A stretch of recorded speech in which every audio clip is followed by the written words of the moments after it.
Баршаңызға сәлем. Бүгін сіздерге узбекский сүтті лепешкалардың рецептісін ұсынатын боламын. Бұл рецептпен жасасаңыз нандарыңыз 4-5 күнге дейін қатты болмай жұмсақ болып тұрады.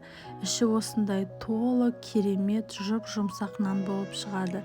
Видеоны соңына дейін қараңыздар. Ең алдымен біз бір ыдысқа ұнымызды илеп аламыз. Толық мөлшерлерін видеоның астына описание ретінде қалдырамын.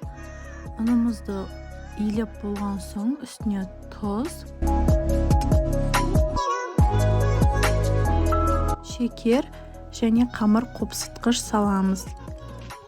Ол сместі бір шетке алып, сүтті газда ысытып аламыз.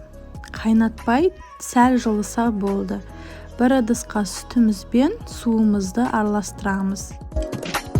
Осы сұйықтықпен қамыр илейміз.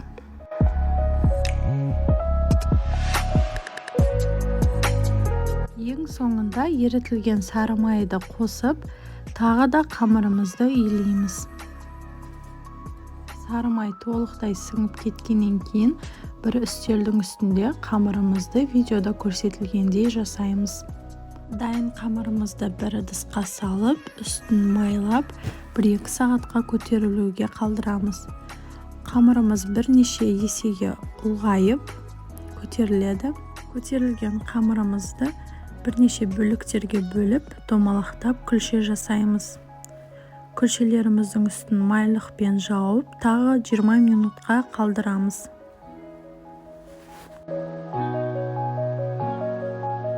Күлшелерімізді пісіретін пергаментный бумагамыздың үстіне қойып, видеода көрсетілгендей нанның формасын береміз қолымыздың көмегімен.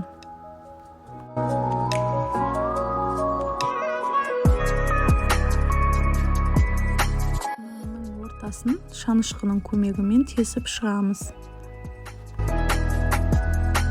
Бір таза қайшыны алып, нандың шеттерін видеода көрсетілгендей кесіп шығамыз. Өте әдемі болады. Кейін үстіне жұмыртқаның сарысын жағып, молынан жағамыз, әдемі болу үшін. Тағы бір қолымызбен басып шығамыз. Үстіне кунжут, мак сеуіп, 180 градус пеште 20-25 минут пісіріп аламыз.